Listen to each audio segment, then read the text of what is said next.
É para um futuro próspero de união, onde todos são iguais e sem patrão, trabalhando juntos na autogestão.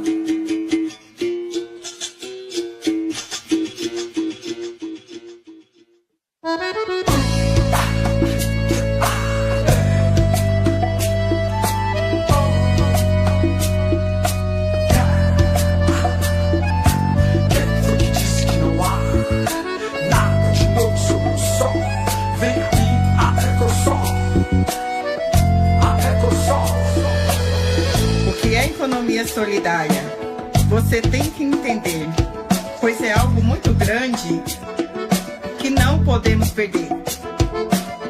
Tudo junto com o povo, que sempre lá vai lutar, seja na educação, na plantação ou no seu lar. Observava o professor Singer, séculos e povos de luta, organizar, cooperar, dividir, em todos a mesma conduta. De economia solidária, batizou o nosso movimento. O futuro é agora. É o nosso momento. Mais que sonho, realidade. Contra a opressão, a verdade. Economia solidária é o hit para quem busca liberdade. Pro trabalhador, autonomia. Tempo para estar com a família. Comer bem, viver bem. Cooperar é o caminho. Confia. Você não tá sozinho. Trabalhar em coletiva está como um só, consumindo bem mais entre nós, gera renda e ganhos iguais, pro comércio e moedas locais. Novo mundo é possível e real, respeitando sempre o ambiental, reduzir a pobreza e a falta na mesa, desenvolvimento social, economia solidária pra geral.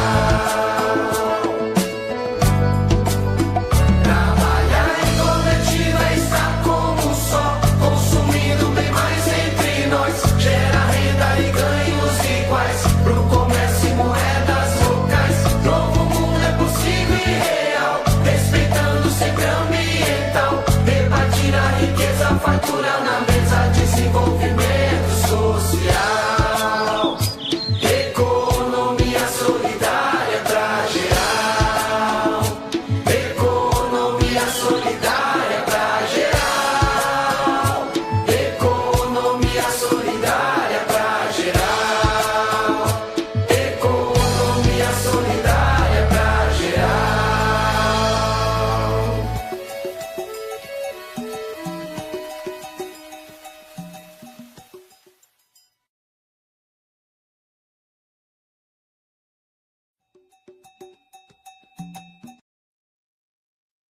Oi, gente, boa noite. Sejam todos muito bem-vindos e bem-vindas ao nosso curso. Hoje é a inauguração, nossa aula magna, do curso de Formação de Lideranças e Empreendimentos em Entidades e Economia Solidária da região Sudeste, que faz parte do projeto Tramas da Transformação, que é organizado pelo Instituto Paul Singer, Unisol Brasil e Secretaria Nacional de Economia Solidária, em parceria com a Rede de Gestores de Políticas Públicas em Economia Solidária. Hoje a gente vai ter a aula da Heloísa Primavera, com o tema Economias Solidárias em Transformação, abordando um legado fundacional.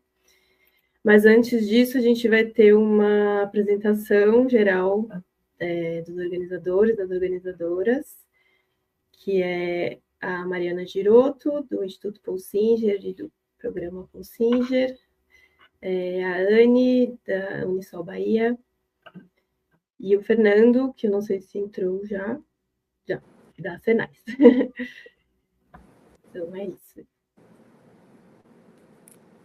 Eu vou começar aqui, né? Primeiro, dar boa noite a todos e todas. Obrigada, Olivia. Obrigada, Zamban. Obrigada, Mariana. É com muita alegria, né, que a gente está aqui hoje, na primeira aula desse curso da transformação, né, que a gente chamou de tramas. E que tramas boas são essas, né? Que sejam para transformar, e começando pela região Sudeste, que para nós é muito importante. Então, assim, em primeiro lugar, dizer que meu nome é Nicena, sou da Unisol, aqui representando a Unisol Brasil, e falar que esse curso, Tramas da Transformação, ela é uma iniciativa, né, fundamental para o fortalecimento da economia solidária em todo o país, e nasce muito de uma necessidade de conectar essas práticas, né? Histórias, experiências, em torno da autogestão, na mobilização, mas, sobretudo, da solidariedade, né? Como um caminho viável para a construção de uma sociedade mais justa, inclusiva e sustentável. Mas, mais do que uma formação puramente técnica, o trampo da transformação ela também é um espaço de troca, de escuta, de construção coletiva, onde a gente vai reunir aqui, né, diversas lideranças, gestores públicos, movimentos sociais e redes de cooperação, para que a gente possa reafirmar esse compromisso, né, na qualificação dessas lideranças, a promoção de políticas públicas e, sobretudo, na valorização dessa economia solidária, que é uma grande estratégia de desenvolvimento. E, com certeza, hoje, na aula magna, a gente vai ter aqui a presença da nossa companheira Luísa Primavera, que, para nós, é uma grande referência, né, da economia solidária. E a gente tem como prerrogativa discutir hoje aqui a economia solidária em transformação, bordando um legado fundacional. Nós, da Unisol Brasil, em parceria com o Instituto Paul Singer, nos orgulhamos muito, né, de estarmos aqui presentes nessa pauta, que para nós é fundamental para o movimento, já que somos uma central de representação do movimento da economia solidária, e compreender que a formação ela é um instrumento poderoso, não só do nosso fortalecimento, mas, sobretudo, da nossa autonomia. E viva a autogestão, né? Então, eu vou convidar aqui minha companheira Mari, mas eu chamo de Mari, né? Mas é a Mariana Giroto, que junto conosco aqui contribuiu nesse processo, participando aqui enquanto o Instituto Paul Singer, para falar mais para vocês sobre o que a gente pensou nessas próximas aulas aí que vocês vão estar conectados conosco, e com certeza sairemos com uma política de construção do nosso movimento, com fortalecimento de lideranças na região Sudeste e, sobretudo, com a organização de um projeto de desenvolvimento inclusivo para o nosso país, que se chama Economia Solidária. Obrigada, Anne. Queria também dar boa noite a todas, todos e todes. É um prazer estar aqui com vocês, finalmente, depois de um tempo aí de concepção, organização, que a gente pensou esse curso com muito carinho, pensando em temas importantes, para serem debatidos pelas lideranças da economia solidária. Né, a região Sudeste, aí, se tudo der certo, é a primeira turma de muitas que virão em outras regiões. A gente quer expandir o curso também para a região Norte, região Sul, região Nordeste, Centro-Oeste.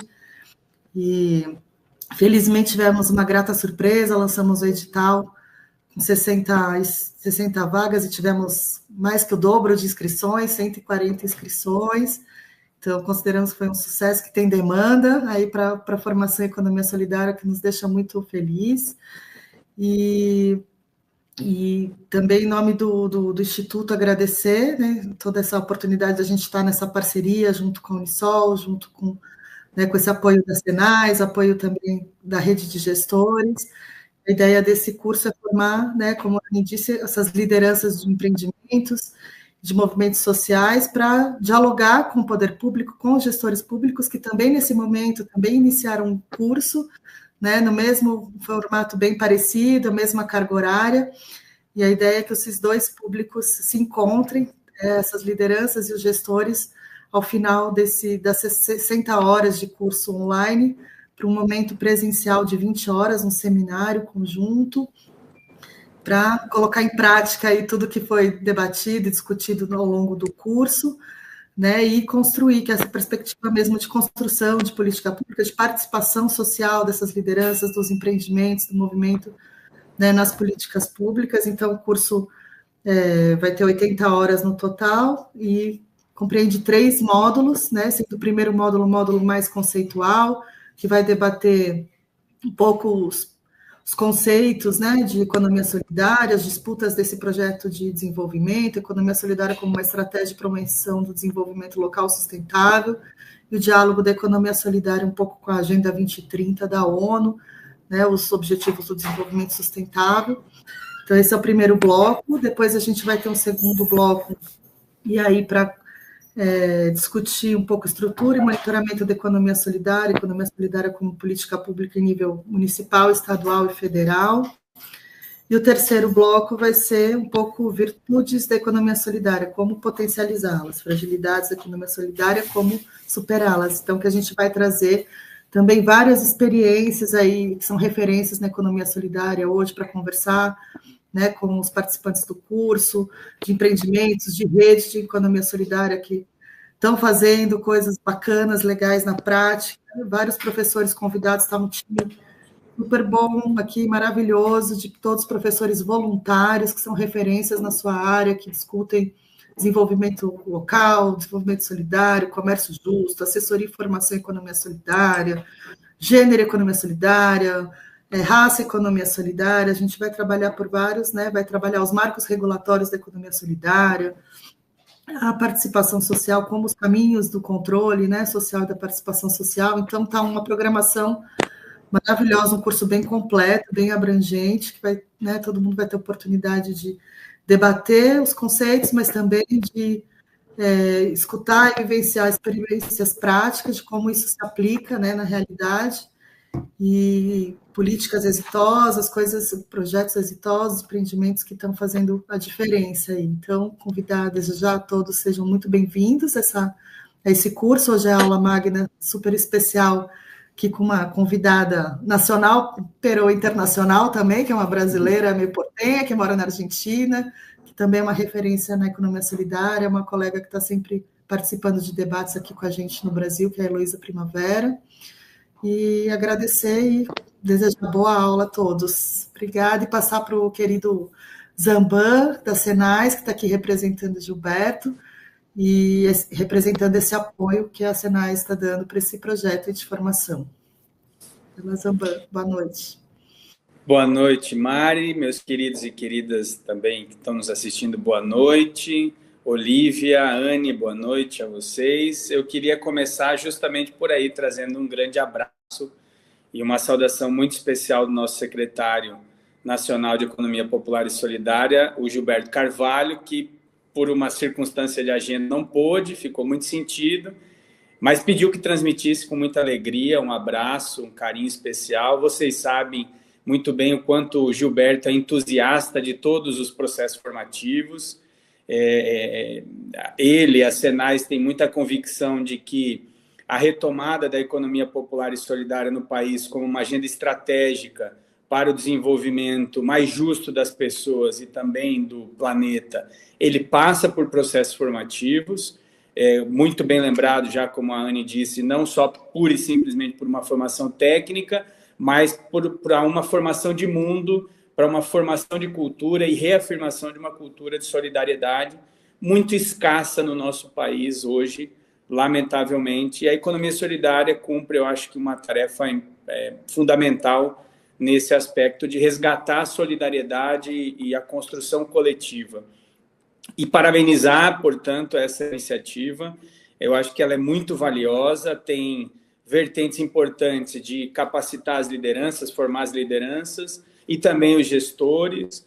Acho que isso é muito importante na retomada da política e com um desafio adicional que é, nesse ano, de regulamentar a lei nacional Paul Singer e que irradia por todos os cantos, ou deve, né, pelo menos essa expectativa de irradiar por todos os cantos do país, mais ações proativas do poder público para fortalecer a economia popular e solidária no nosso país. E para que isso aconteça, nós precisamos de lideranças cada vez mais convictas de um projeto de transformação da sociedade que passa, ao nosso ver, pela economia popular e solidária, entendendo que esse sistema, esse modelo hegemônico, ele já não serve mais para as pessoas, ele cria cada vez mais individualistas, o individualismo, cada vez mais acúmulo de capital, e o que a gente quer é o contrário, pessoas mais felizes, mais envolvidas e construindo as coisas coletivamente, com resultado econômico, com autogestão, com viabilidade, com solidariedade,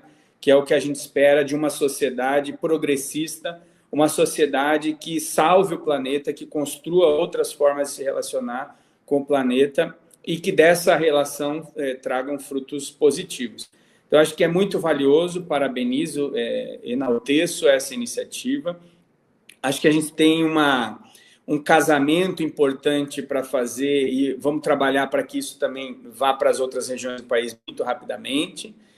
Tem o programa Paul Singer, que a Senais lançou no ano passado, que é um programa de formação na sua concepção, mas é um grande programa de articulação dos territórios que bebe de informação dos saberes que as pessoas têm acumulado com outras informações das políticas públicas, e a gente constrói uma grande ciranda de recuperação da agenda política e estratégica da economia solidária no nosso país.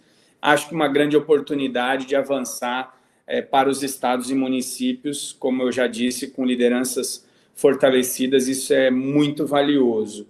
Saímos recentemente da nossa 4ª Conferência Nacional, depois de muito trabalho, a Mari sabe, comissão organizadora, a Anne foi super parceira na organização, com 80 propostas que devem virar, uma boa parte delas, ou se não outras ainda que se desdobram, o nosso 2º Plano Nacional de Economia Popular e Solidária, e aí, quem sabe, para planos estaduais e planos municipais, e a gente ter consolidado nessa retomada da economia solidária políticas públicas cada vez mais efetivas. Então, reforço, fico muito feliz, coloco a Senais à disposição do Instituto Paul Singer, parabenizo novamente, parabenizo a Rede de Gestores, tem sido super parceira nessa construção, a Unisol nem se fala, super parceira sempre, e a Senais aqui sempre à disposição de todos e todas vocês para a gente construir coisas cada vez melhores para os empreendimentos econômicos solidários no país. Um grande abraço, boa formação, aproveitem muito, a Heloísa é uma parceiraça, usem e abusem do conhecimento, da experiência que ela tem, acho que nada mais justo do que ela iniciar essa aula magna da formação que nós vamos ter. Obrigado, um grande abraço a todos. Agradecer aí ao Zamban, né, Mari, por essa fala potente, que já dá o recado, né? Estamos só começando, vai vir muita formação por aí. E aí, Mari, chama aí a nossa convidada, a nossa cerejinha do bolo hoje.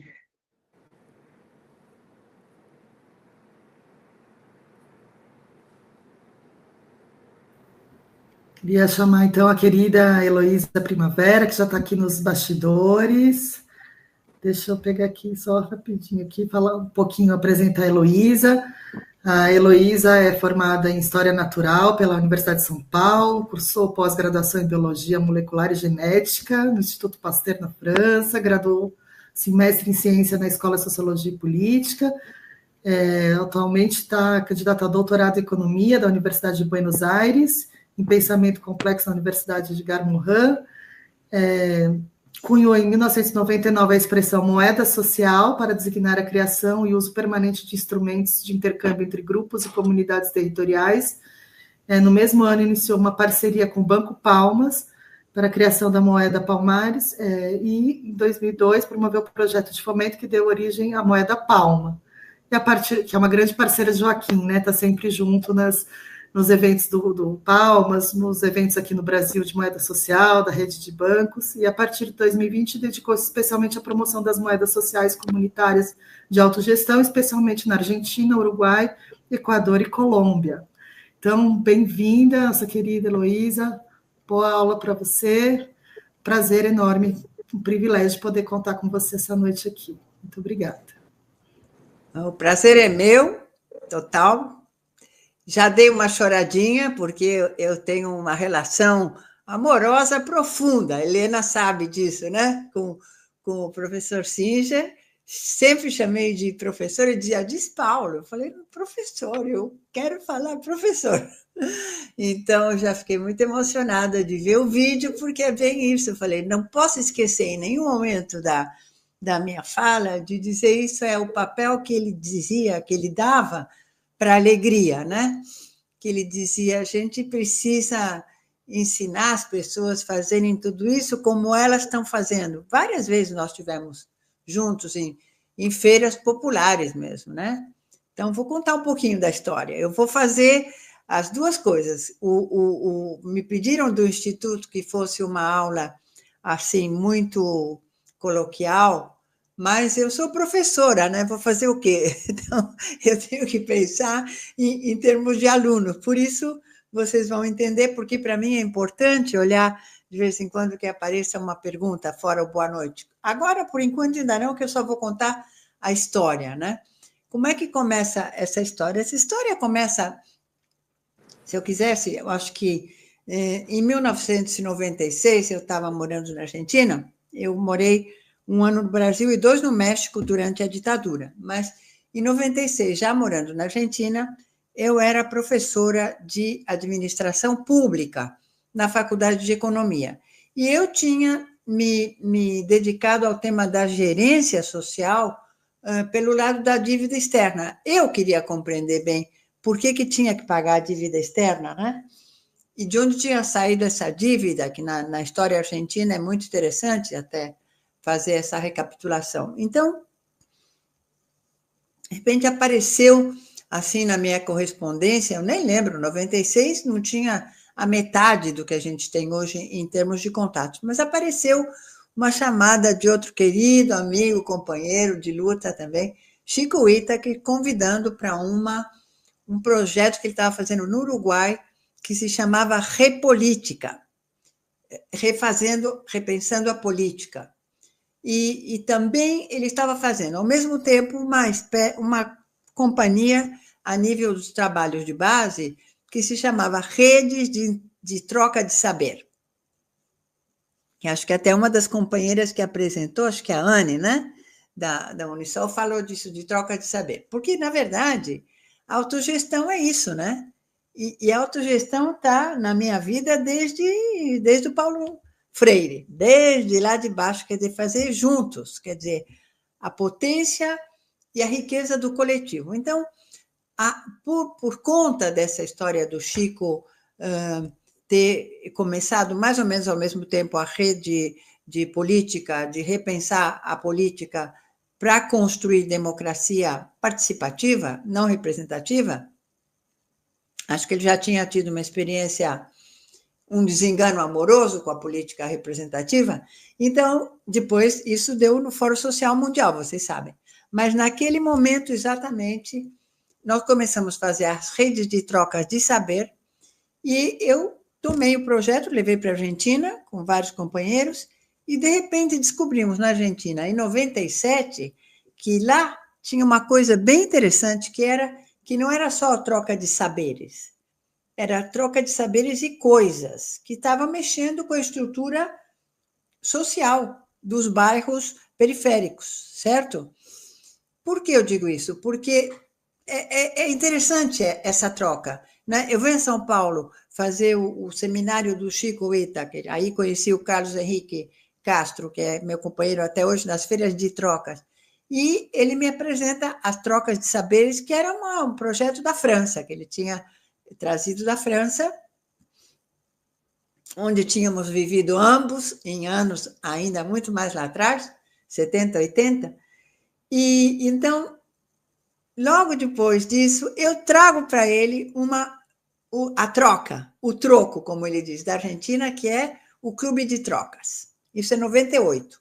98, não sei como, apareço lá na reunião da Pastoral Social, na Rio, São Paulo, lá na Dutra, um lugar, e mostro aquilo e o pessoal fica assim muito pasmo, mas como? Isso aí a gente está falsificando o dinheiro? Não, eu falei, a gente está fazendo o dinheiro verdadeiro, que é o dinheiro que não é nem do banco nem do Estado, é o dinheiro das pessoas. Bom, isso é 98, e em 98 eu encontro pela primeira vez o professor Singer. Na casa dele, eu estava indo para a França, para um trabalho que eu estava fazendo lá, e quase perco o avião, porque, na verdade, eu fui fazer uma entrevista e ele não deixou eu fazer perguntas para ele. A gente não achou a pilha, não sei, aconteceram coisas lá que foi exatamente ao contrário, né? Ele me entrevistou sobre o que é que eu sabia do projeto do Michael Linton, no Canadá. Foi assim nosso primeiro encontro. Ele falou: bom, professor, agora sou eu que lhe devo uma entrevista. Eu falei: pode ser um artigo mesmo, né? E contei para ele a experiência dos clubes de troca da Argentina, e ele escreveu um artigo curtinho que eu vou tentar mandar para vocês aqui. Tenho que fazer o scanning, porque eu já não tenho mais o artigo digitalizado, mas está numa revista, onde ele fala que um clube de trocas que obedecesse à simples lógica de não ter patrão, era uma iniciativa revolucionária da economia solidária.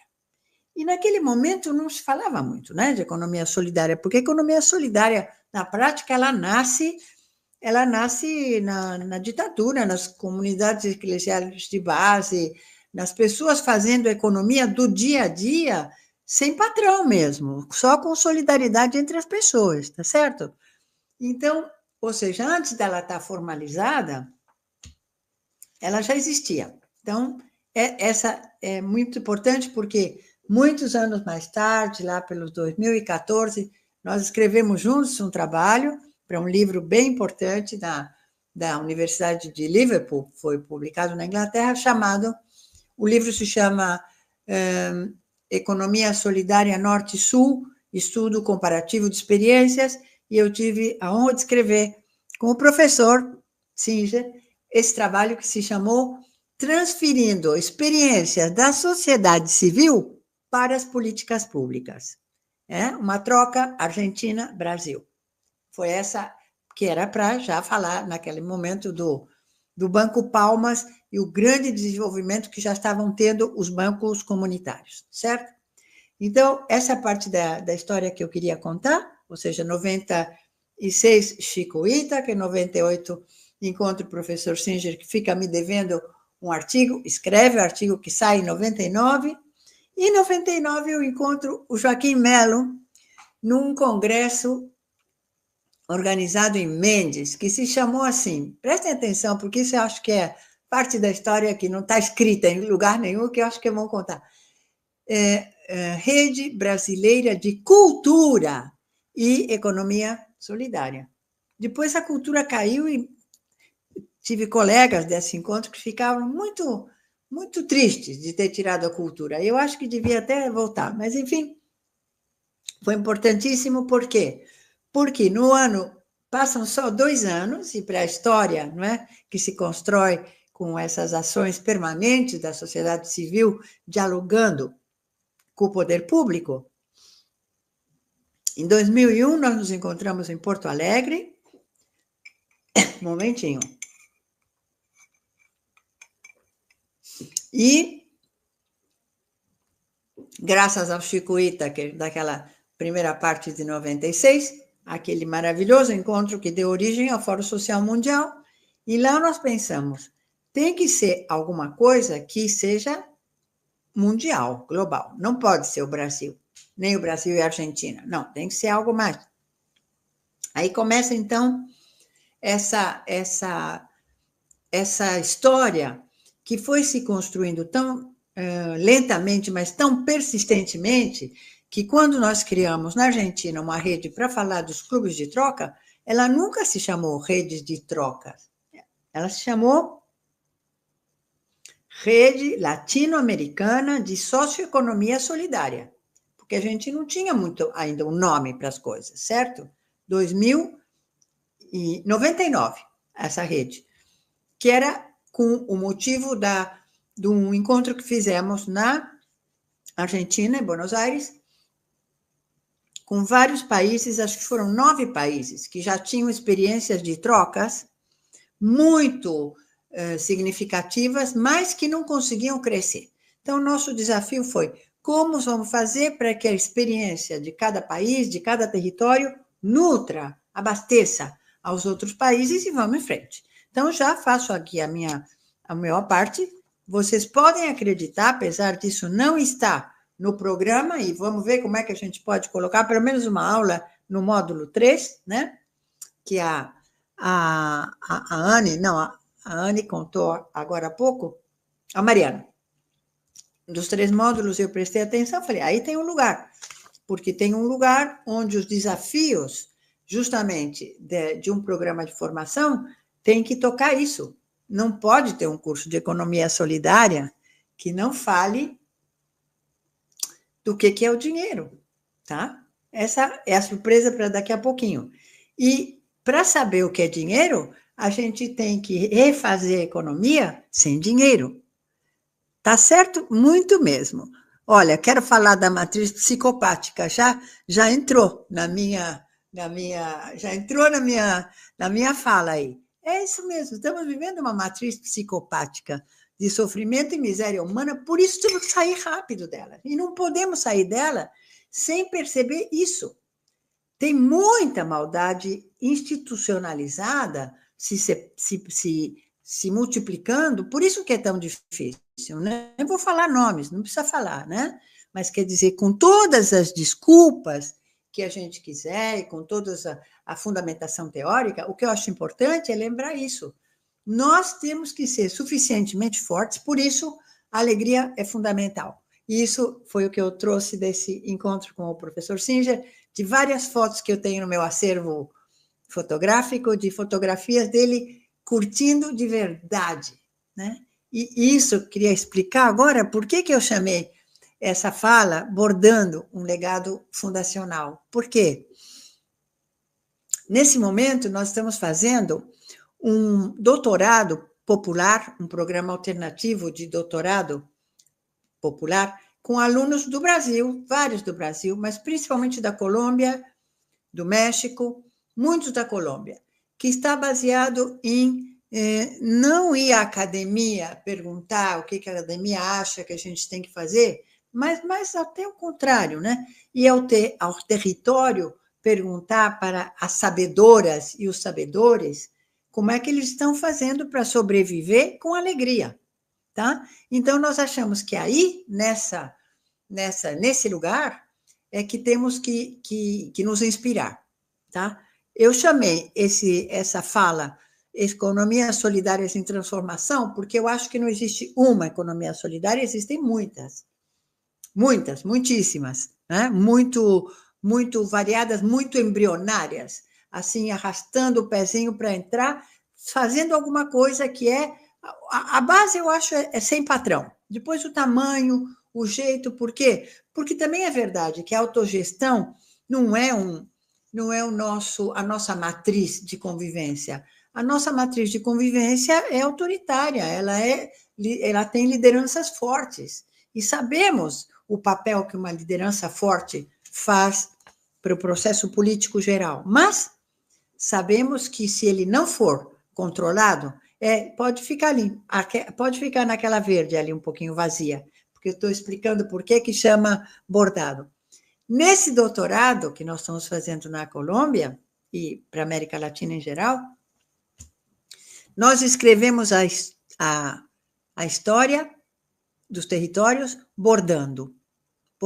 Infelizmente, eu não pude mostrar aqui a figura que eu queria trazer para vocês, porque essa máquina que eu estou usando não é minha, eu não sei manejar mais o Windows, eu manejo o iOS, então foi muito complicado chegar até armar essa apresentação. Mas nesse pedaço vazio, eu quero dizer que a imagem que eu tenho do Singer, do professor Singer, do meu querido professor Singer, se eu tivesse que fazer um bordado, eu faria um bordado que nós inventamos na Argentina, que é o cavalo marinho.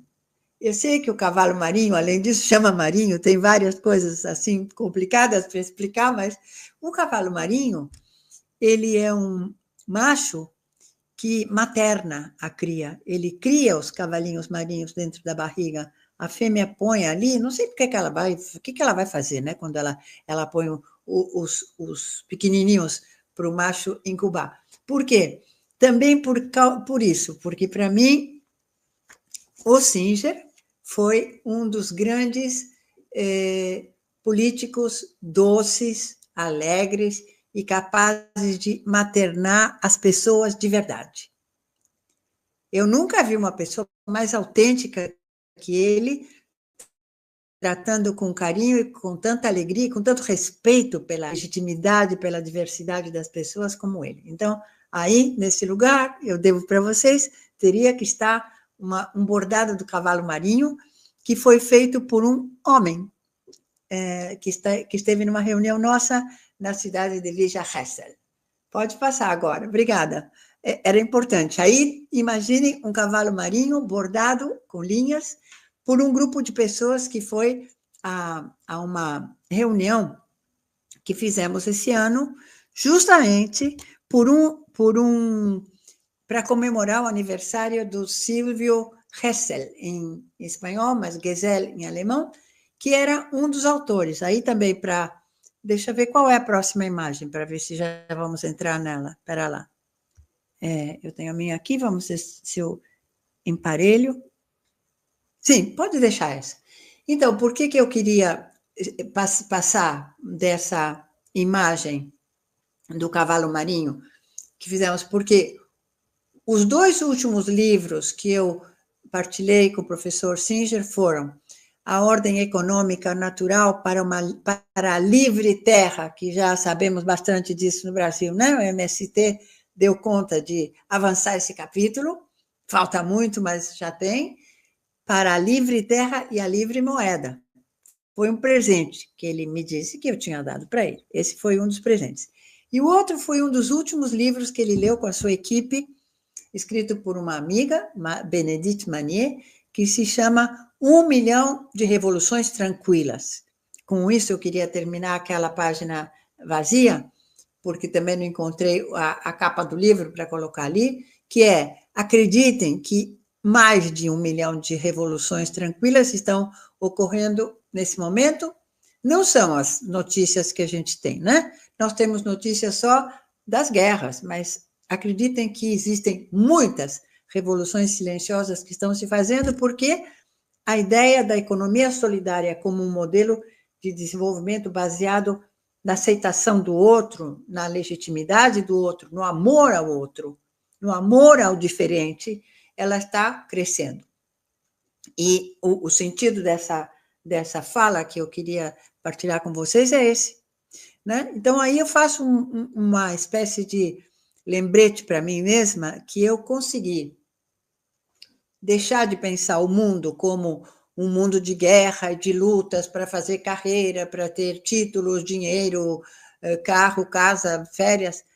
Quer dizer, viver no mundo da falsa abundância, que na verdade é o paradigma da escassez, é acumular, né? E o paradigma da abundância, na verdade, é partilhar, é fluir, deixar que as coisas fluam.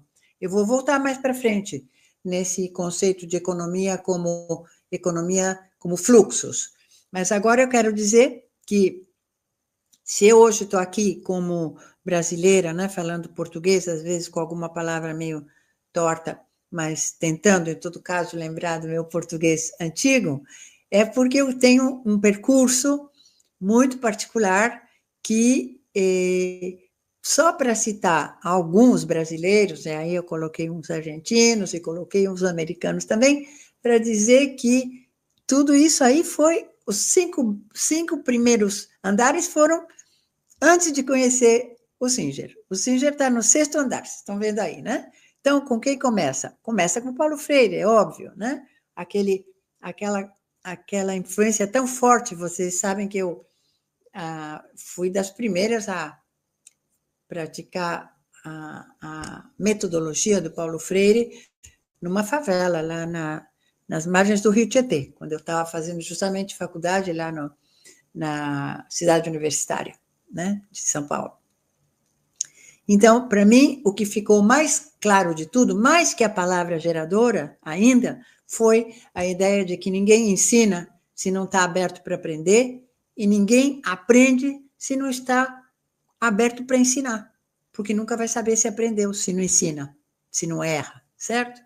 Depois houve outro autor, que é latino-americano, por isso está na lista, que foi Henrique Pichon Rivière, que ele era argentino, de origem francesa, mas que me ensinou os primeiros passos de trabalhar para construir inteligência coletiva.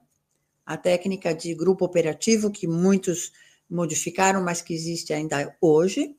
Depois existe outro brasileiro, 2 brasileiros muito importantes, que são um gaúcho, Valdemar de Gregori, que tem uma teoria triádica do poder, muito importante para as lideranças dos agentes de economia solidária. Gostaria muito de falar só sobre isso, né? Como a gente pode trabalhar o poder indo além da luta de classes, né? Indo além da matriz que diz dominação, dominador e dominado. Não, tem uma terceira posição, que é a da negociação permanente, mas essa não dá para falar agora, não é o objetivo da classe, da aula. Mas existe uma técnica que vocês podem até anotar se quiserem, só buscar depois na internet, que chama Delibera, assim como está escrito na tela, que com o delibera.info ou .net, qualquer das duas, vocês vão encontrar um instrumento de um companheiro, um colega catalão, Martí Olivella, que, aliás, atuou na preparação do orçamento participativo da cidade de São Paulo, do governo da querida Erundina, certo?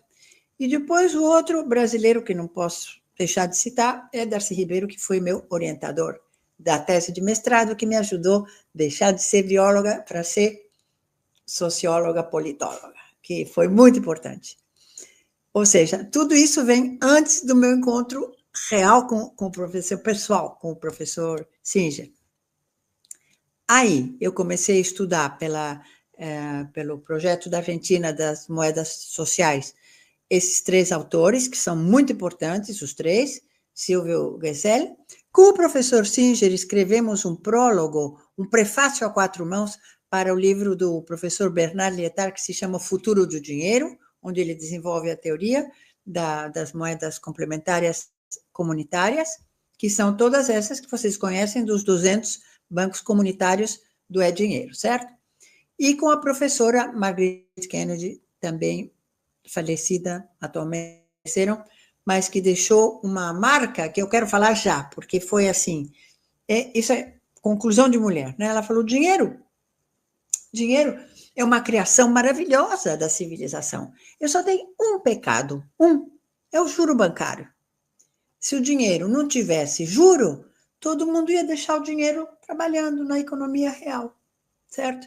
E essa é a ideia mais incrivelmente revolucionária de todas, que a teoria econômica das diferentes escolas nem pensam em falar desse assunto, certo? Por quê? Porque o dinheiro que concebemos hoje é um dinheiro para acumular, não é um dinheiro para distribuir. Então, isso aí, prestem atenção que se nós nos encontrarmos no futuro, vai ser para desenvolver isso. O pecado original de Adam Smith. Não existe escassez de dinheiro, existe excesso de juro. E o exemplo mais contundente, ser próximo de nós, é a crise do ano 2008, certo? Das hipotecas subprime, aqueles lixos todos dos derivados financeiros, tá? Bom, então, finalmente, chegamos aí em 98, quando eu encontro o professor Singer na casa dele, eu vou fazer uma entrevista e nada funciona, os aparelhos não conseguimos fazer funcionar, e ele me faz uma entrevista e diz, tá bem, então eu devo uma entrevista para a senhora. Naquele momento me chamava de senhora. Isso é aí, 2001, nós nos vemos de novo no Fórum Social Mundial, e a partir daí a relação foi explosiva, porque no ano 2002 nós conseguimos fazer aquele projeto no Conjunto Palmeira, que deu origem à primeira moeda, que foi a moeda Palmares. Depois fizemos a moeda Palmas, certo? 2002, desculpa, foi a moeda Palma. 2099 foi a moeda Palmares, de plástico, assim, uma notinha. Então, eu acho que a partir de aí, ele já não duvidava da potência desse instrumento, e sei que quando ele partiu, porque nós falamos sobre isso, né, no ano que ele nos deixou, ele falou, não, isso ainda vai crescer muito, porque as pessoas ainda não entendem bem o que tá faltando, certo? E aí eu digo que ele tem essa marca para mim. Se eu tivesse que definir as pessoas por máximas assim centrais, é essa, né? A dele é ninguém se liberta sozinho.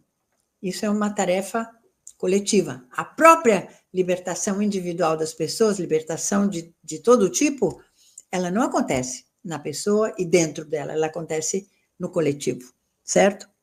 Bom, depois disso, não tive tempo, mas cheguei a falar com ele sobre isso, mas não tive tempo de dar esses 2 outros autores, que são americanos, são bem hippies, né? Na verdade, eles são completamente fora do sistema, eu vou falar um pouquinho mais para frente, e por enquanto deixo só o nome, que são o Kevin Kelly e o Dan e Chip Heath, que são dois irmãos, um está no MIT, o outro está no Silicon Valley, mas eles têm duas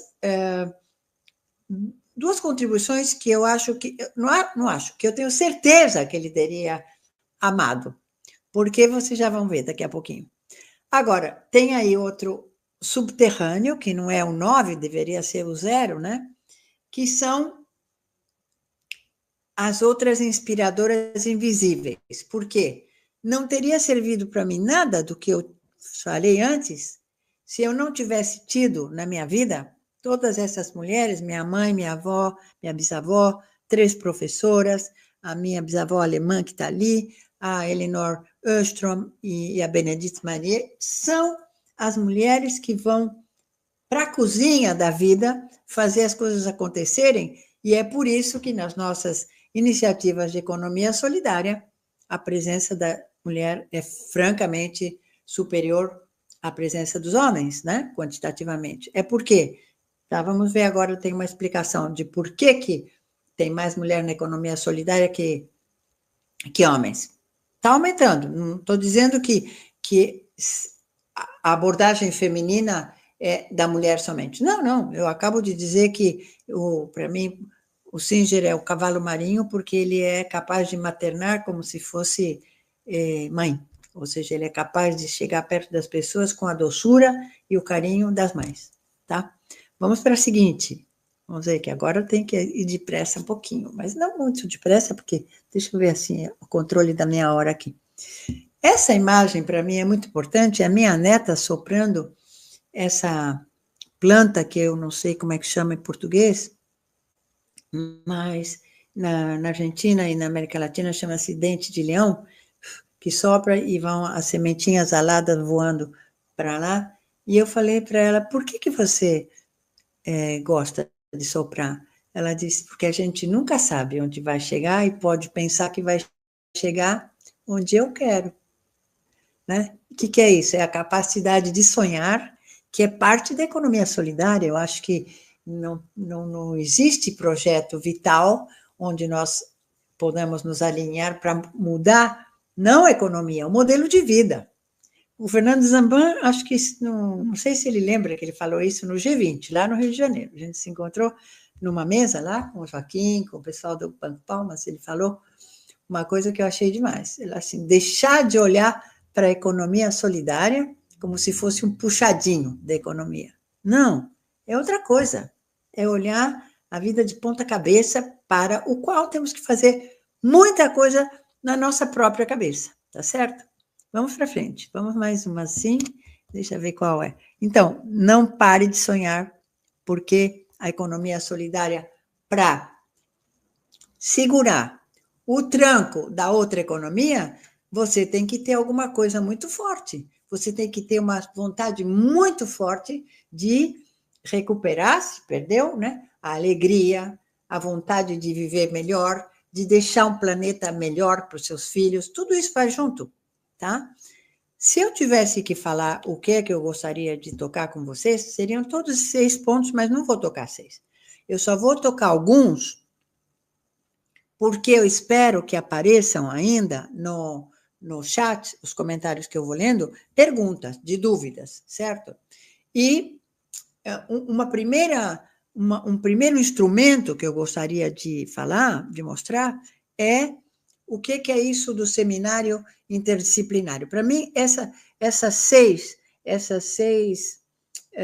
6 temas não podem faltar de nenhum processo formativo de agentes de território. E vocês já vão entender por quê, e se não entenderem e perguntarem, eu tento explicar melhor, tá certo? O que é o seminário interdisciplinário? Pode ir para frente uma. O seminário interdisciplinário é uma forma, podemos avançar? Isso. É uma forma que eu aprendi de dar aula com a Escola de Sociologia Política de São Paulo, onde eu pude me anotar, sendo bióloga e molecular, neurofisióloga, toda aquela parte da pesquisa, né, dura chamada, e me converter com um currículo feito por mim, para mim, aprovado por outros professores, naturalmente, para ser mestre em ciência, tá? E o que é isso? Olhem só um pouquinho esse fluxo. Nós devemos ser capazes de fazer uma exposição sintética de qualquer tema em 20 minutos, por mais complexo que ele seja. E é isso que eu tentei fazer nessa primeira parte, agora, né? Que eu estou fazendo os 6 pontos. Tá? Para quê? Explicar em 20 minutos para, de repente, esses 20 minutos caírem onde vocês estão e aparecerem perguntas. E aí, quando alguém me pergunta, mas como? Mas onde é possível fazer isso? Em todos os lados. Eu usei esse método de construção de inteligência. Vamos às perguntas, claro. Se não tiver pergunta ainda, mas se prepara para ter daqui a pouquinho, porque quando eu começar a contar a história da economia solidária e das moedas, pode não ter agora, mas em que espaços eu usei? Em todos. Na escola secundária, na faculdade de psicologia, de economia, trabalho social e na pós-graduação. Por quê? Porque se o objetivo de uma aula não é introduzir informação no cérebro, que não existe, né? Não existe um cérebro, existem 3 cérebros, né? Então, como é que eu vou pensar que com informação eu chego? Não chego. Eu tenho que chegar com a emoção, com o coração. Então, eu tenho que saber o que é que aquela pessoa está pensando do que eu estou falando. Se está aborrecida, tem que falar, professora, não dá para dar uma paradinha e dar uma respirada? Dá, então paramos e respiramos, tá? Então, essa dinâmica ou seja, apresentações, nós fizemos lá no começo, loguinho, foram as apresentações das companheiras, né? Mariana, Oli e Tatiane? Não, Tatiane é de ontem, do Banco da Democracia. Vocês veem que eu estou, assim, totalmente ligada no Brasil, né? Mas, enfim, então, a exposição antes, a sintética é a que eu ainda estou fazendo, digamos, vamos tratar os tais temas, aqueles 6 que eu dei antes, e vocês perguntam, por exemplo, alguém poderia perguntar agora, mas em que nível isso é possível? Em todos os níveis. Por quê?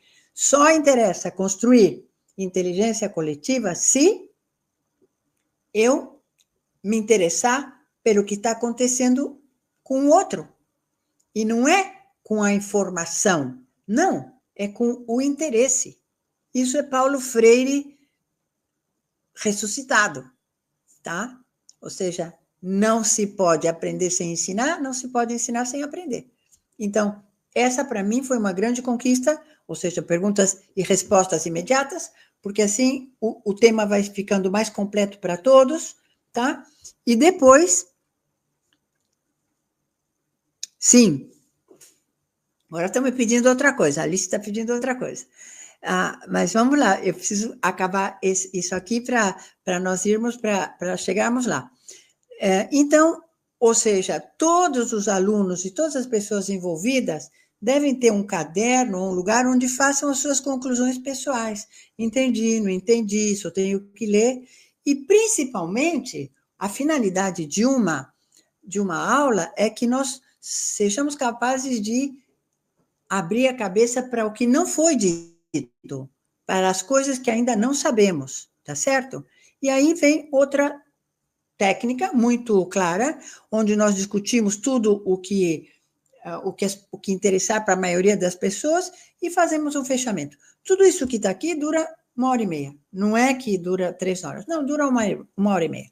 Eu sempre dei aula com esse sistema e tenho até agora lembranças das minhas alunas que dizem, aprendi a dar aula com essa tecnologia. Hoje nós chamamos construção de inteligência coletiva. Podemos passar para a seguinte. Vamos ver agora quais são os temas mais importantes que nós usamos na formação de lideranças. Quer dizer, quando nós queremos formar um grupo para repetir no território, a primeira coisa que temos que fazer, se você adiantar, aí está, essa aí. É a seguinte, nós diferenciamos a teoria da base, que é Paulo Singer, Paulo Freire, todos os nossos autores, nós devemos ser capazes, para formar lideranças populares, de transformá-los em instrumentos, em ferramentas auxiliares.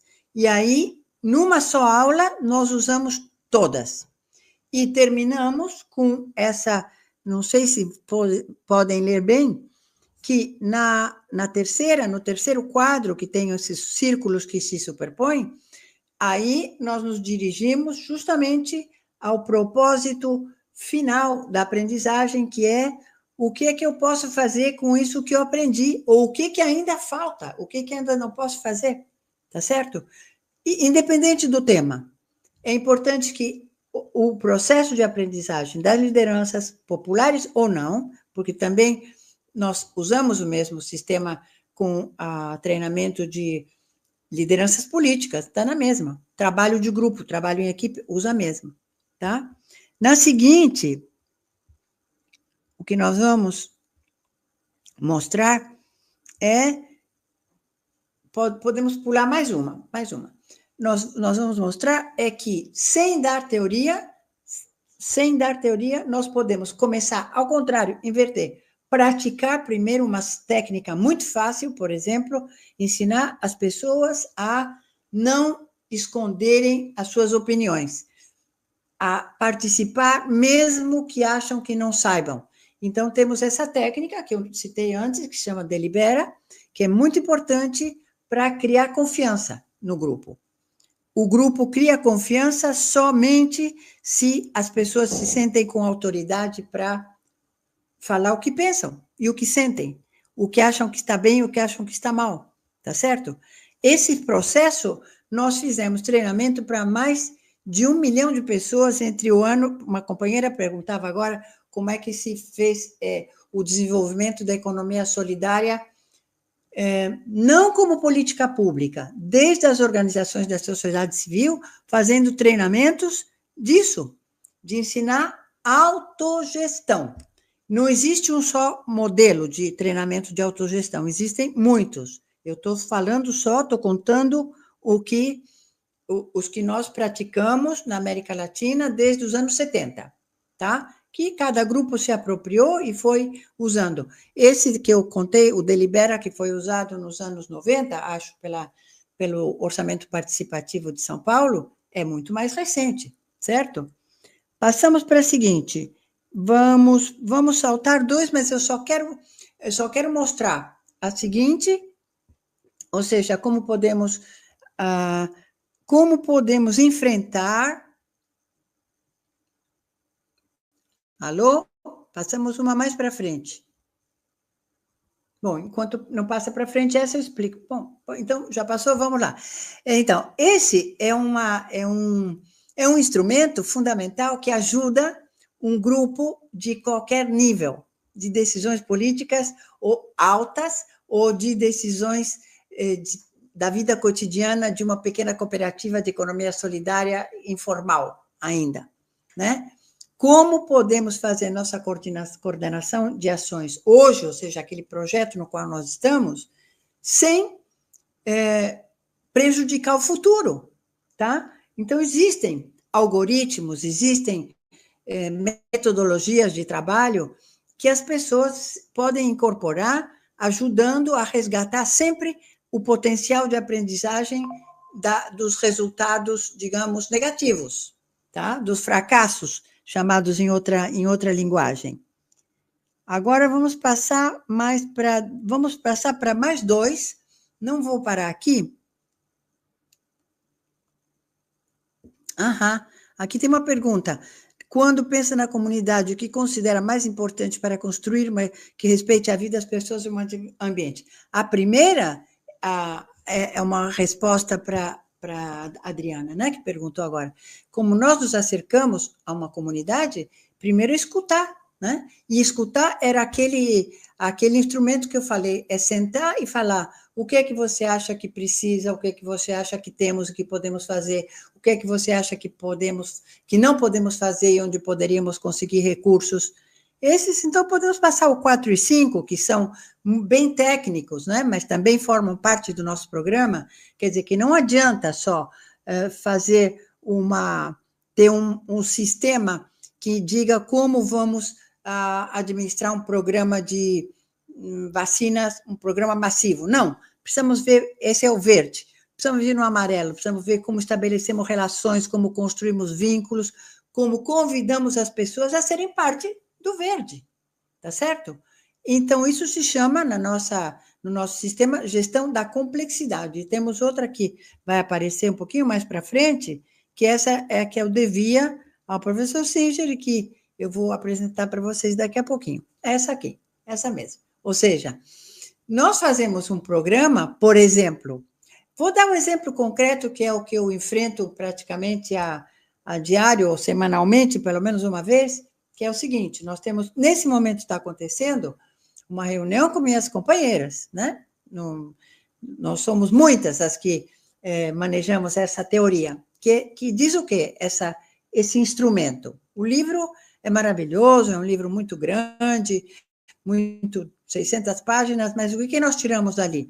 Nós tiramos só esse capítulo que diz: nenhum sistema vivo é simples. Não é como uma receita de bolo, coloca 3 ovos, 2 xícaras de farinha, açúcar e tal, azeite, e sai o bolo. Não. Sistemas vivos são diferentes.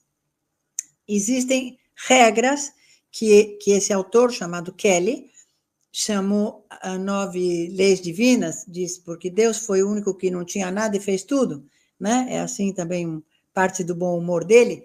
Então, o que ele diz?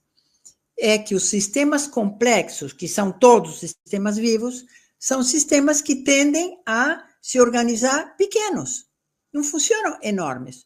Os bancos comunitários, quantos são? 200. Por quê? Se fizer só um banco central, não funciona. Por quê? Como você disse, Adriana, cada comunidade tem o seu jeito de se unir.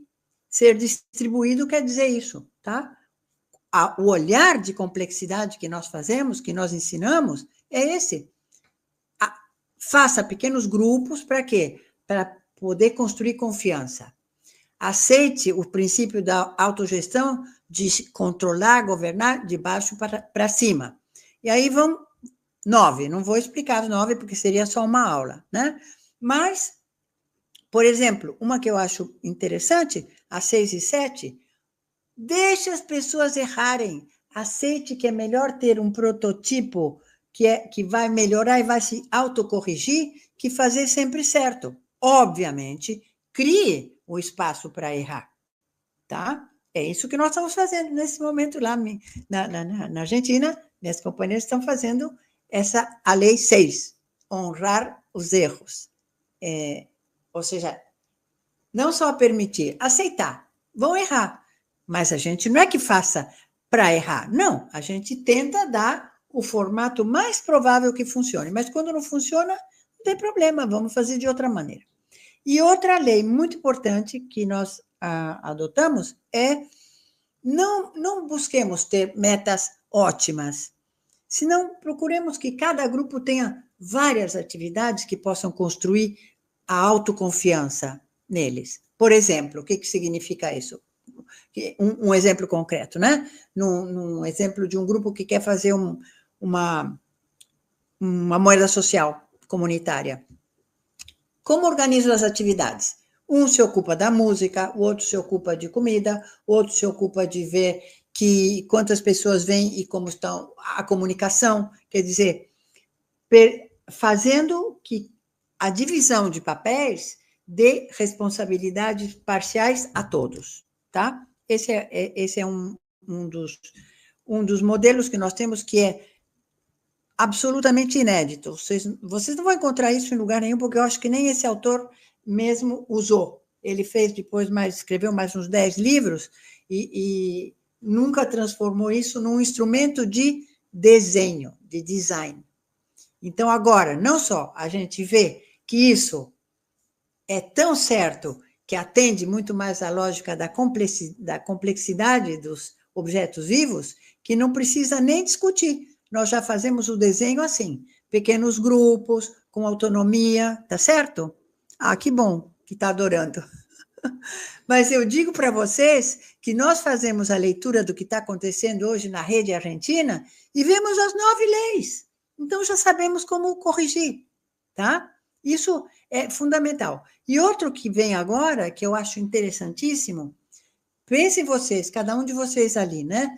Numa ideia que vocês quiseram fazer acontecer e não aconteceu.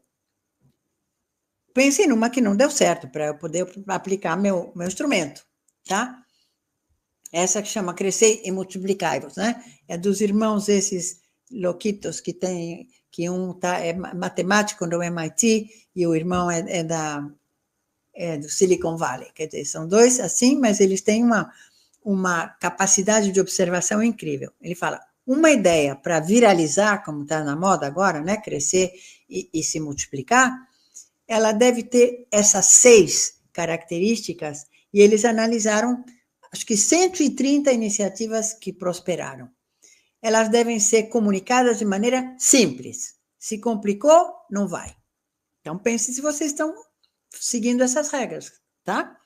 Ela deve levar a um resultado desconhecido, que tenha alguma novidade. Quer dizer, uau, vou poder cortar o cabelo, fazer mecha sem pagar, que legal. Dando aula de inglês, uau, não pensava que já estava pronto, tá?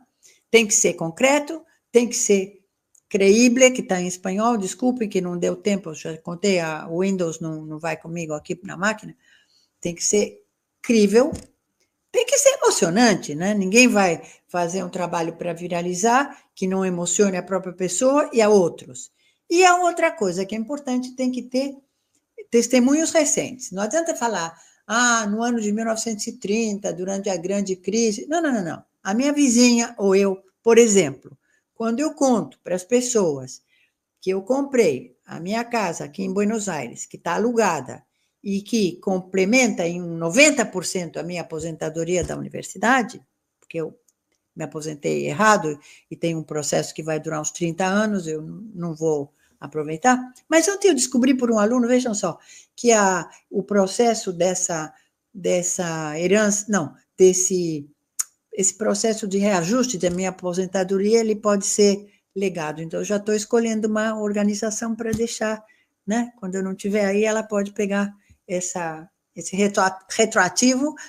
Descobri ontem. Por quê? Porque eu vivo pensando em como a gente pode escapar desse sistema que pensa que o dinheiro é uma coisa que é a alma da sociedade. O dinheiro é o contrário. Eu não quero onde falar pessoa, não lembro a palavra em português, mas não é.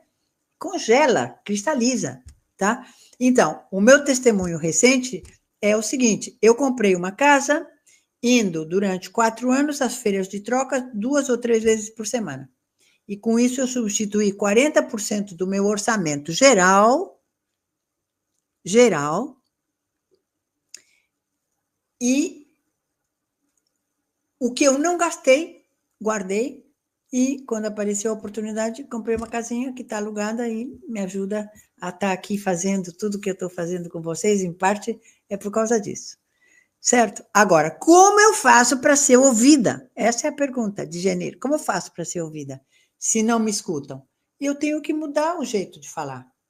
Tenho que procurar imagens, procurar outras coisas, certo? Tenho que ver de que maneira eu posso abrir uma conversa que interesse.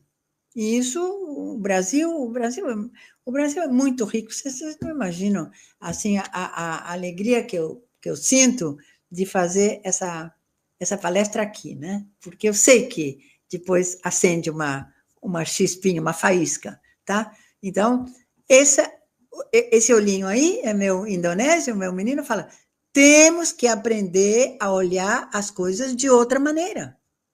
Não pelo lado dos problemas, mas pelo lado do que eu ainda não vi. Temos que aprender a levantar o tapete e ver o que tem embaixo do tapete. Um pouco essa ideia. Vamos ver assim, deixa eu ver quantas tenho.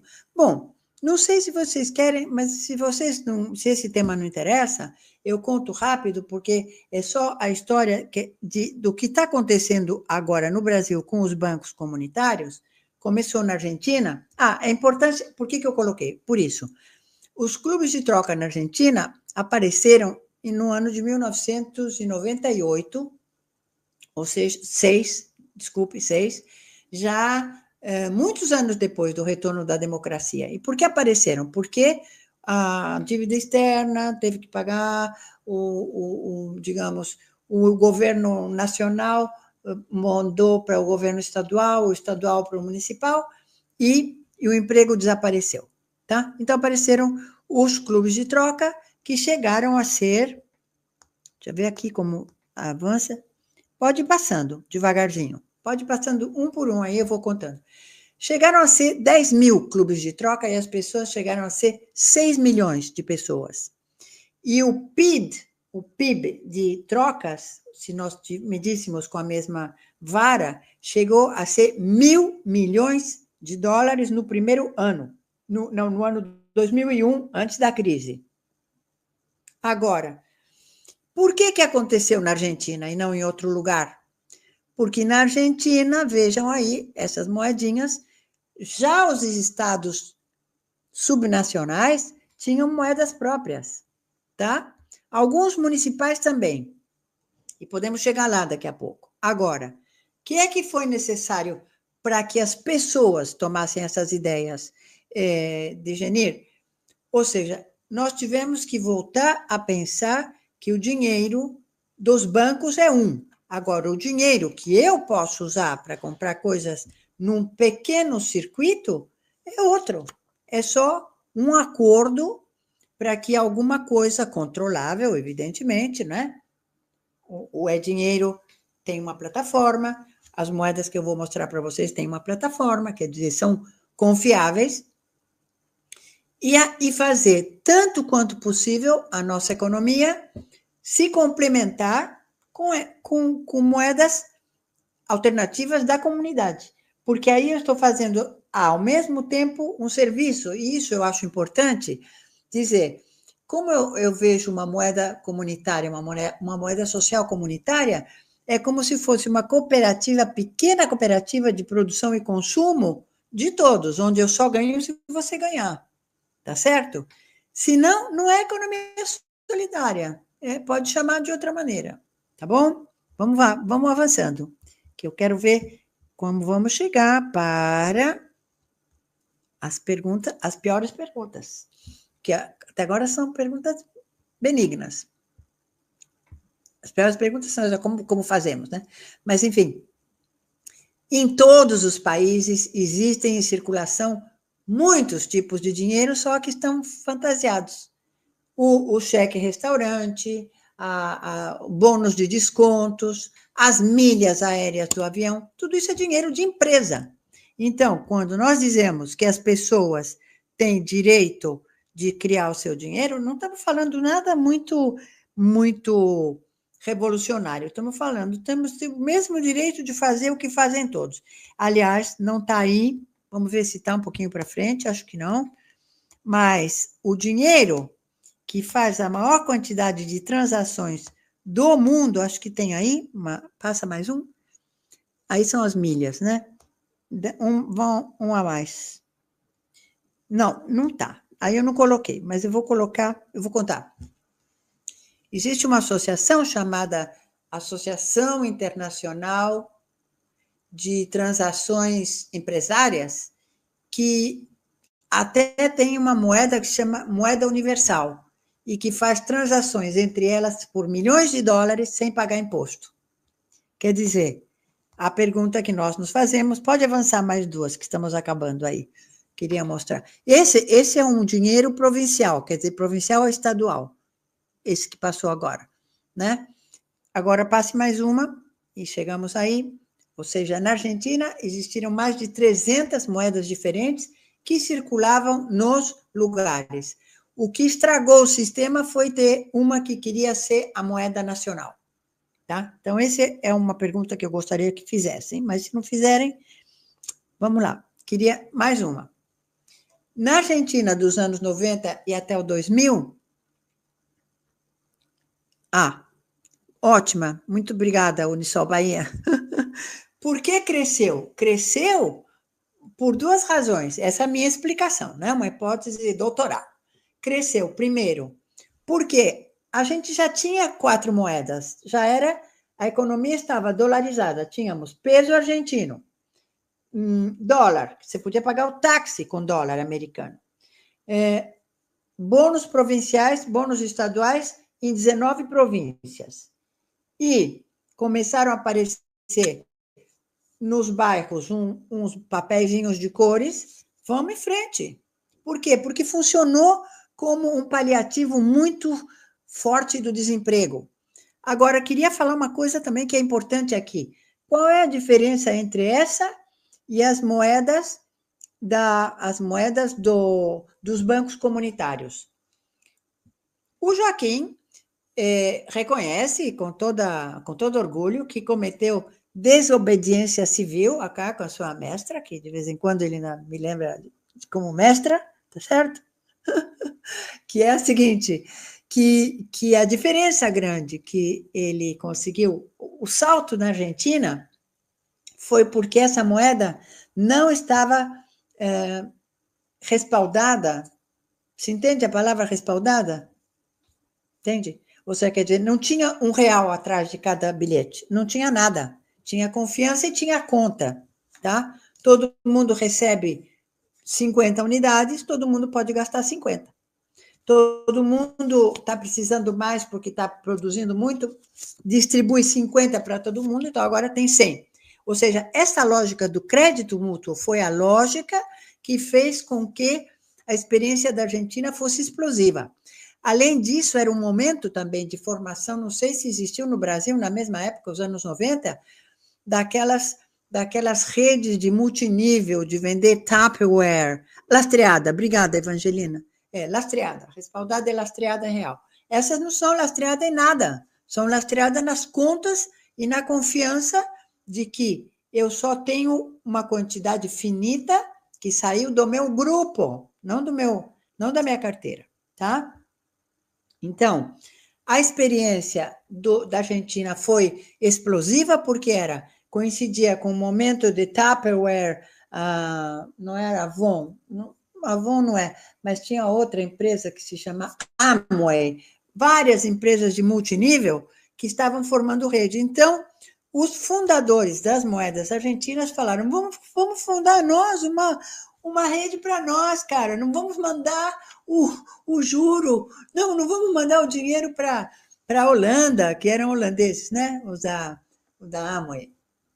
O capital não tem pátria, mas tudo aí. Então, agora, o que eu acho importante é por que no Brasil se criou outro modelo? Porque se criou outro modelo para poder se adaptar ao que a Argentina não teve tempo, porque a Argentina, no ano 2001, teve um golpe institucional, derrubaram o governo constitucional e explodiu tudo. Então, aí entrou o Fundo Monetário com regras diferentes, e aí foi um caos, porque todo mundo começou a falsificar, e como não tinha, naquele momento, não existia um modelo confiável digital, exatamente, era uma moeda complementar sem lastro, que é a moeda revolucionária, né? Sem lastro. O lastro tem que ser sua capacidade de produzir e consumir. Então, ou seja, o Brasil, o que teve foi a diferença, porque veio uns anos atrás, falou, não, sem lastro não, vamos fazer com lastro para poder ser incorporado pelo Banco Central. Aliás, as primeiras moedas palmas também eram sem lastro. Isso, quem estudou, como a Marusa Vasconcelos, do Banco Central, que fez seu doutorado sobre isso, ela sabe. Mas é que depois a legislação brasileira facilitou as fintechs, certo? E aí o Brasil resolveu, mais que o Brasil, o Banco Palmas, o E-Dinheiro, o Instituto, a Rede Brasileira, fazer moeda lastreada em real. Tá bem ou tá mal? Tá ótimo, porque se está funcionando assim, significa que eu estou, pelo menos, aumentando a velocidade de circulação dessa massa monetária, que o importante é que ela gire e não fique parada. Ótima pergunta. Unisol Bahia dá ferro. Essa pergunta é das boas, né? Os riscos das moedas sociais é a gente pensar que é só uma moeda. É a gente esquecer que é uma moeda de autogestão comunitária. Então, se não for uma moeda que está tomando conta de desenvolver esse outro modelo de desenvolvimento de inclusão, ela pode cair perfeitamente na prática, nos vícios do sistema hegemônico, que foi o que aconteceu com a Argentina. A do Brasil tem a vantagem que não pode ser falsificada, porque ela está, digamos, lastreada ou bacapeada por um sistema, uma plataforma confiável, tá certo? Agora, a diferença do uso, quem dá, por isso é importante a formação dos gestores e a formação das lideranças e dos agentes, de mostrar que o que nós queremos não é ganhar dinheiro, não. Nós queremos mudar o modelo da sociedade em que vivemos. Queremos que ela seja inclusiva. Porque se eu não quiser, eu vou fazer meu negocinho com moeda social também. Nem percam a esperança. Então, para mostrar isso, esse era um caso interessante, né? Que estava aí, por isso eu coloquei casos de famílias que viviam com 10 salários mínimos de moeda de troca e um só salário no mercado formal. Tá? Vamos para frente, que está na hora de... Está na hora de ir fechando. Deixa eu olhar aqui para... Tinha umas coisas que eu queria falar só aqui no fim, vamos passando. Essa aí pode continuar. Os clubes de troca caíram porque as moedas foram falsificadas e queremos chegar um pouquinho mais para frente, até aparecer um pouquinho mais. Isso é aí. Esses são os bancos comunitários no começo. Vamos mais para frente. Mais uma. E agora? Paramos aí. Então, o que aconteceu na pandemia? Na pandemia aconteceu que eu estava morando na Suíça, por razões de família, problema de doença familiar, que tinha que ser tratada lá, e o meu grupo de moeda social, desde o ano 2018, ficou, como todos os grupos, impedido de entrar em contatos um com outros e resolvemos fazer uma formação pela internet, pelo Zoom, foi a consagração do Zoom, certo? E deram origem a essas capacitações, que foram mais ou menos uns 7, 8 cursos, a 1, 2, 3, 4, 5 moedas, outras também, mas elas continuaram, depois mudaram e eu perdi o rastro. Moedas formadas em 12 horas de formação, mais 1 mês e meio de prática, certo? Ou seja, aulas semanais de 2 horas, formamos moeda par na Argentina, moeda muia no Equador, sol com trueque no Uruguai, a luna na Colômbia e agora uma nova na Argentina, que se chama sol também. Por que eu acho importante contar isso? Por quê? Porque a pandemia foi um momento muito particular, onde nós achamos que o apocalipse estava perto, né? Que faltava pouco para acabar tudo, e que então era bom provar coisas que a gente não tinha provado antes, e essas moedas continuam funcionando, e contamos mais ou menos que existem, não são milhões de pessoas, não, são talvez umas 15 mil pessoas que hoje vivem e suas famílias desfrutam desse bom viver, um modelo de vida muito mais fraterno e inclusivo. E, em alguns lugares, ela já está sendo considerada como, no Equador, por exemplo, e esperemos que logo no Uruguai também, seja considerada como parte da política pública. Por que eu digo isso? Porque essa moeda é sem lastro. Essa é uma moeda de crédito mútuo. É como se fosse um cartão de crédito de pessoas para pessoas que não se paga se a gente usar. Não sei se dá para entender essa metáfora, tá? E isso permite que as pessoas, pouco a pouco, se incorporem a uma lógica que deconstrói a economia e fala, olha, a economia é uma série de fluxos de matéria, informação e energia que vão para cá e para lá, e que nós sempre participamos das 3 etapas, só que não percebemos. Participamos como produtores, participamos, sempre produzimos algo. Mesmo que seja só limpar a casa, que é o trabalho mais oculto de todos, que não tem renda. Deveria ser pago com moeda social. Por quê? Como diz um autor amigo nosso, francês, Patrick Féveret, se as mulheres do lado par da rua arrumassem a casa do lado ímpar, o PIB multiplicaria por 2. Por quê? Porque seria parte da riqueza, se fosse paga, certo? Então, vamos resgatar esse poder que temos de usar moedas sociais comunitárias de pequenos grupos que cresçam com sistemas totalmente confiáveis, para ver que mais podemos fazer. Essa é sempre a pergunta que nós gostamos de deixar no final das nossas capacitações. Pode passar mais uma aí, que eu gosto muito, que é essa foto que vão ver agora. Essa garota linda é uma afilhada que eu tenho no Senegal, em Dakar, que isso é o ano 2005, e hoje ela está se formando na Faculdade de Economia, especialista em finanças. E logo, logo vai ser a Finanças Solidárias, mas ela está no caminho. O pai dela é um grande colaborador nosso, Landin Niassi. Essa é a minha afilhada, a Aida Niassi. Passa para a seguinte. Sim, senhora, Márcia Targino. Estão acontecendo muitas coisas. Esse milhão de revoluções tranquilas que o professor Singer dizia, e existem. É importante vocês saberem que a experiência do Brasil de moedas sociais comunitárias do É Dinheiro, da rede brasileira, é uma experiência ímpar no mundo, nem falar a da renda básica, mas antes de chegar na renda básica, é bom que essa moeda não seja um puxadinho, como diz o Fernando Zamban, tá?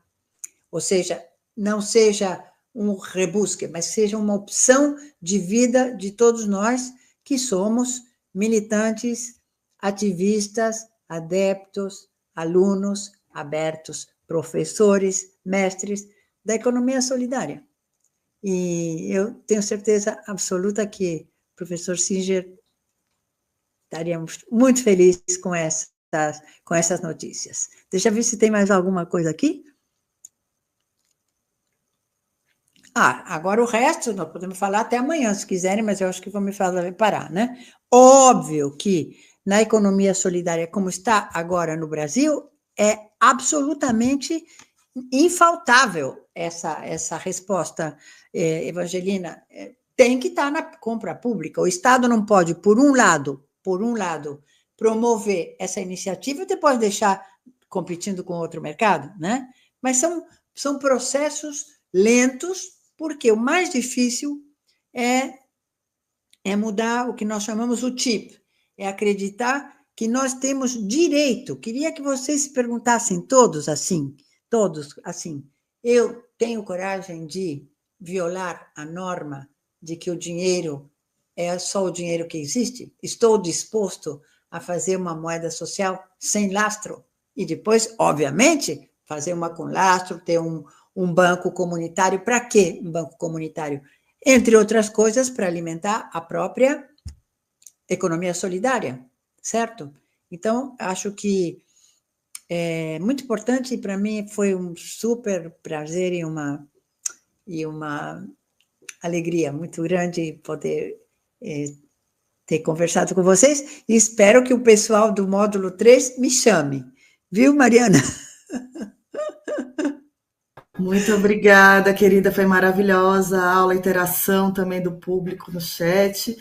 Não, te falar que será contemplado, sim, eu esqueci de falar na abertura, mas está previsto, sim, uma aula sobre as finanças solidárias, orçamento público, do orçamento público às finanças solidárias e moedas sociais. Joaquim vai dar essa aula, junto com o Jairo Santos, que é do governo da Bahia, da Rede Gestores. Vai ser uma aula interessantíssima. Você está convidada também para participar. Muito obrigada.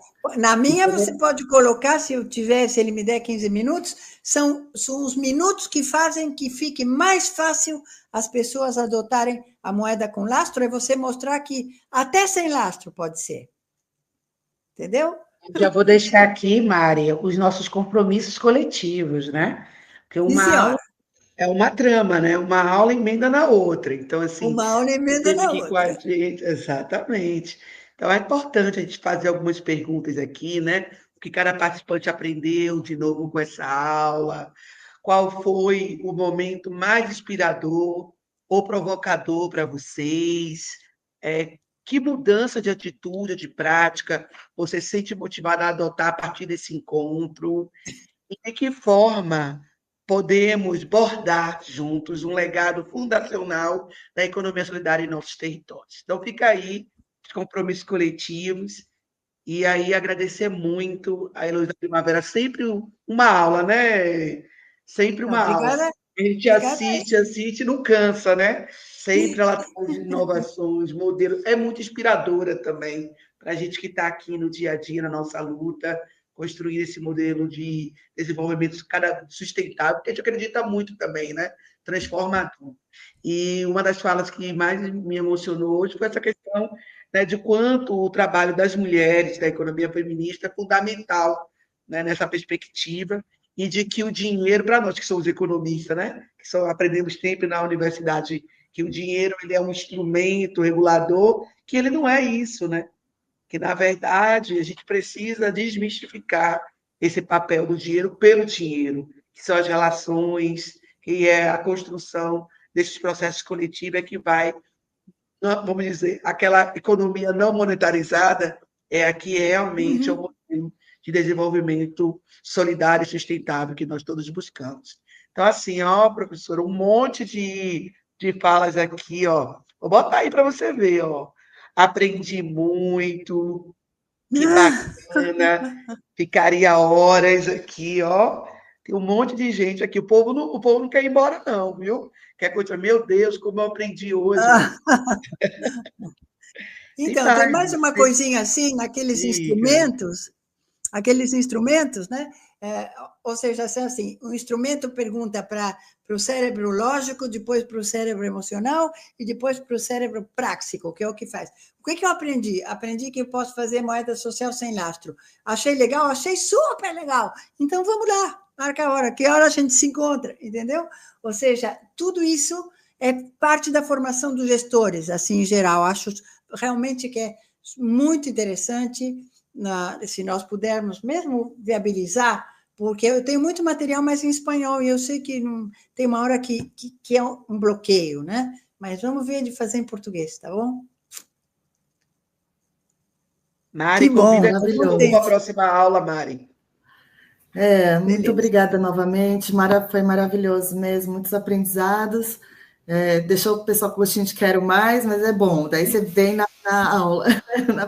E aí já peço 12 horas de curso. Vamos montar um curso só com a Heloísa Primavera, vai ser maravilhoso. E agora convidar, né, os alunos que estão aí até agora do curso, que foram selecionados pelo edital, para participar da próxima aula, que vai ser toda quarta-feira, né? A próxima, nosso curso toda segunda e quarta, das 7 às 10. Próxima aula vai ser maravilhosa também, sobre economia solidária, com o professor Roberto Marinho e o Fábio Sanches, também. 2 trabalharam na Senai, são professores, o Roberto lá da Federal do Rio Grande do Norte e o Fábio, professor da UFSCar, e que tiveram o privilégio também de conviver e aprender com o Singer, e vão também seguir da continuidade da trajetória, então vai ser uma aula imperdível, estão todos convidadas. Beleza. Tchau, tchau, obrigada. Tchau, até a próxima, gente. Continua.